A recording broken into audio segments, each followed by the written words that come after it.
இன்டர்நெட்னா என்ன? Nothing but collection of computers. நிறைய கம்ப்யூட்டர்ஸை கனெக்ட் பண்ணியிருக்கிறோம். ஆனா இப்ப நம்ம கடலூர்ல இருக்கிற கம்ப்யூட்டரும் யூஎஸ்ல இருக்கிற கம்ப்யூட்டர் கனெக்ட் ஆயிருக்கு. அது எப்படி? ஆமாங்க, கடலுக்கு அடியில கேபிள் போட்டிருக்காங்க. ஸோ அப்படிதான் கடலூர் இருக்கிற கம்ப்யூட்டரும் யூஎஸ் இருக்கிற கம்ப்யூட்டர் கனெக்ட் ஆகுது. ஸோ இந்த கடலுக்கு அடியில என்ன கேபிள் போட்டிருக்காங்கன்னா ஆப்டிக்கல் ஃபைபர் கேபிள் போட்டிருக்காங்க.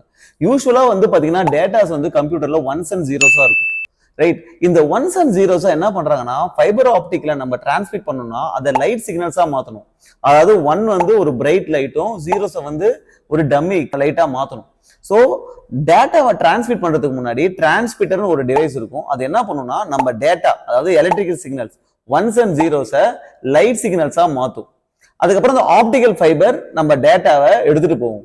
ரிசீவர் என்ன பண்ணும்? ஒரு ரிசீவர் இருக்கும். அந்த ரிசீவர் என்ன பண்ணும்னா லைட் சிக்னல்ஸ் இருக்குங்களா, லைட் சிக்னல்ஸை வந்து எலக்ட்ரிக்கல் சிக்னல்ஸ் ஒன்ஸ் அண்ட் ஜீரோஸா மாத்தி நம்ம ரிசீவருக்கு கொடுத்துரும்.